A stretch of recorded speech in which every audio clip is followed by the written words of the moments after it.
इस कार्यक्रम के अध्यक्ष डॉक्टर सतीश राणा जी, मुख्य अतिथि माननीय राजरत्न अम्बेडकर जी,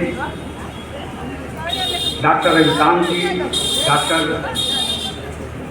विक्रम जी और अन्य सभी सम्मानित मंचासीन अतिथिगण और अति सम्मानीय जो इस दर्शक दीर्घा में बैठे हुए हमारे सभी श्रोतागण हैं, और उनके प्रति मैं विशेष रूप से अपना प्रणाम निवेदित करता हूँ। जिन लोगों ने बिना कुर्सी के भी इस कार्यक्रम को देखने के लिए, राजरत्न जी को सुनने के लिए खड़े हैं, उनके प्रति मैं प्रणाम निवेदित करता हूँ।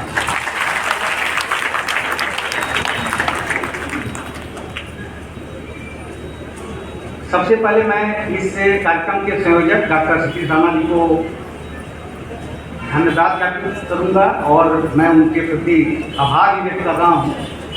एक नए विषय पर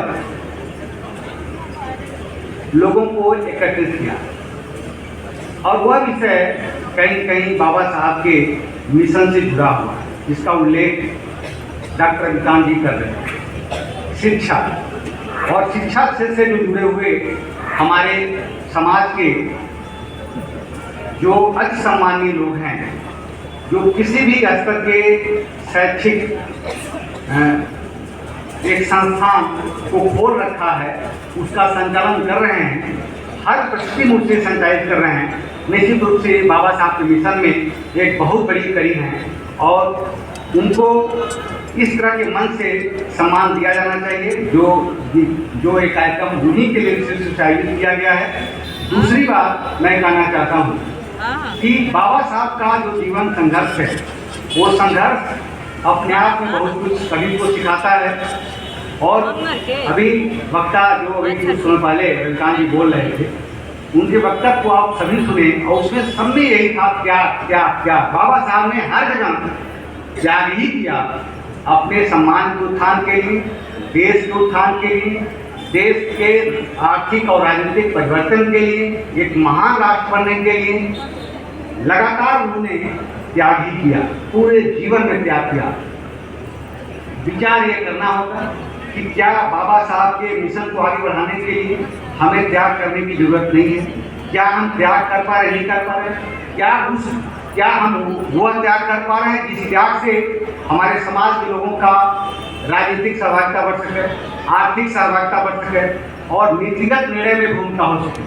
जब तक आर्थिक सहभागिता नहीं होगी, राजनीतिक सहभागिता नहीं होगी, नीतिगत निर्णय में सहभागिता नहीं होगी, तब तक हम जिस तरह के समाज निर्माण की बात करते हैं, बाबा साहब के जो सपनों का भारत है, उसका निर्माण संभव नहीं है।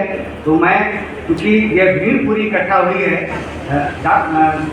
आदरणीय राजरत्न जी को सुनने के लिए और समय बहुत कम है, तो हम चाहते हैं कि पूरा समय उनको मिला। हम लोग हमेशा बात करते रहते हैं, तो पूरा समय मैं राजरत्न जी को अपनी तरफ से उनके लिए देता हूँ, ताकि उनकी बात सभी को सुनने को मिले। इतनी सारी भीड़ जो आई है, उनको देखने के लिए आई है, और ये भीड़ यहाँ की नहीं है, ये पूरी भीड़ बाबा साहब के परिवार की है। ये सभी बाबा साहब के परिवार के सदस्य हैं। ये बात इसलिए है कि राजरत्न जी वहाँ बॉम्बे से आए हैं, ये पूरा भारत जो उनको देखने के लिए, बाबा साहब के अंश को सुनने के लिए तैयार है, ये मानता कि हम उस परिवार के सदस्य हैं और हमें भी कुछ करना होगा बाबा साहब के सपनों से पूरा करने के लिए, हम करेंगे। इन्हीं बातों के साथ अपनी वारी को विराम देता हूँ। धन्यवाद। बहुत बहुत धन्यवाद प्रोफेसर गोयल सर, आपने सचमुच संक्षेप में ही अपने वक्तव्य को पूरा किया। बहुत बहुत साधुवाद।